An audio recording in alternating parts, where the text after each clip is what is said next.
Turabashuhuje.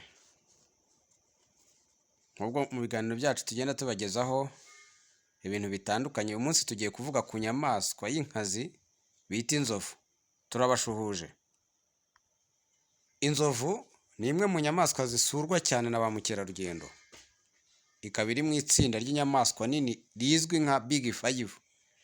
Rigizwe n'intare, ingwe, inzovu nyine, imbogo n'inkura. Ni inyamaswa ifite imiterere yihariye. Buri tariki 12 Kanama ni umunsi mpuzamahanga w'inzovu. Ni umwanya wo gukangurira abantu kwirinda kugira nabi inzovu. Muri rusange ni inyamaswa nini kurusha izindi zo ku butaka. Kandi inzovu nyafurika nizo zizwiho kuba nini kurusha izindi. Ikuze ishobora gupima hagati ya toni 1.5 na toni 12. Mu gihe inkura ariyo nyamaswa ikurikira inzovu mu kugira ibiro byinshi, iyo ikuze ishobora gupima toni zigera kuri 4.5. Ikinyabuzima gishobora kurusha inzovu ibiro byinshi ni ifi, kuko hari ifi ishobora gupima toni zigera kuri 18. Hano iyo tuvuze ubunini twumva n'imirire. Mu masaha 24 agize umunsi, inzovu imara amasaha agera kuri 20 irya. Abanyarwanda bo baravuze ngo burya umudiho uva mu itako. Irya byinshi rero kubera umubyimba wayo. Nyamara nubwo irya byinshi, mu byo yariye habonekamo byibura 40% by'intungamubiri gusa. Inzovu ibarirwa mu nyamaswa z'indyabyatsi.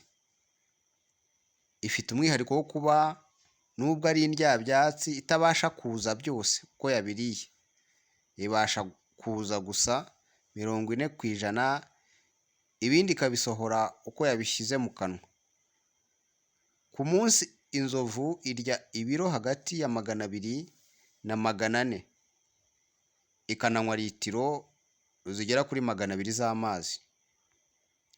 Inzovu isinzira amasaha 4 ku munsi.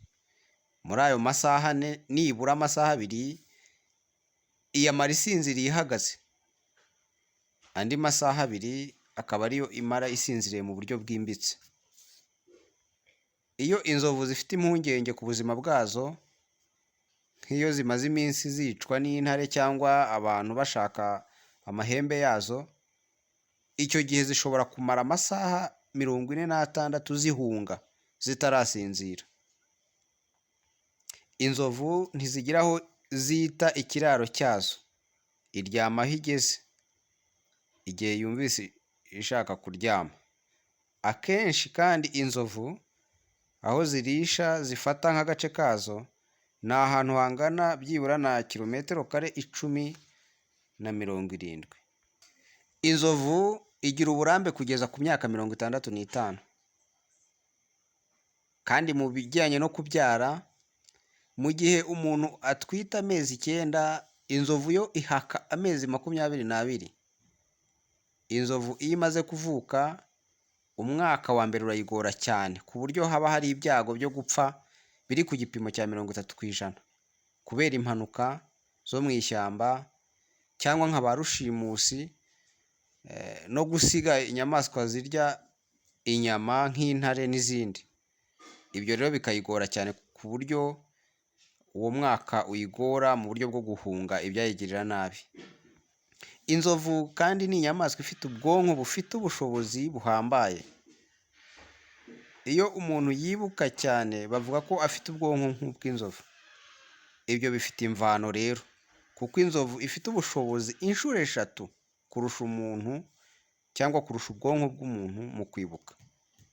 Ibi bituma iramba kuko ibasha kumenya cyangwa ikibuka icyayiteza ikibi ikagihunga hakiri kare.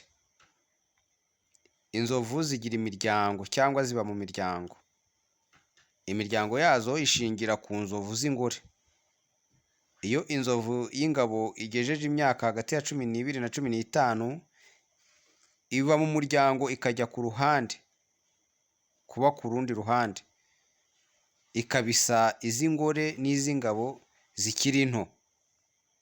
Aha kandi inzovu y'ingore ikuze kurusha izindi niyo iyobora umuryango. Inzovu zikundwa na ba rushimusi kubera amenyo yazo ateye nk'amabuye y'agaciro, kuko akoreshwa mu bintu byinshi bitandukanye birimo n'imitako. Hari kandi inzovu ibindi bintu igira biziranga byiza by'umwihariko nk'umutonzi. Uyu mutonzi uba ugaragara cyangwa ni nk'aho twakwita izuru ukurikije aho utereye. Inzovu z'ingabo nizo zigira umutonzi muremure, kuko inzovu ishobora kugira umutonzi uri hagati ya metero 2.5 metero, kandi uyu mutonzi wayo ukaba wapima ibiro bigera kuri 45. Twavuga byinshi ku nzovu, ariko ikigaragara muri ibi bihe inzovu zirimo kugenda zikendera, kuko ubushakashatsi bugaragaza ko kuva mu 1930 muri icyo gihe nyine muri Afurika hari inzovu zigera kuri miliyoni 10. Kugeza ubu hakaba habarirwa gusa izigera ku bihumbi 415. No muri Aziya kandi hakaba hagaragara cyangwa hasigaye izigera ku bihumbi, hagati y'ibihumbi 40 na 50.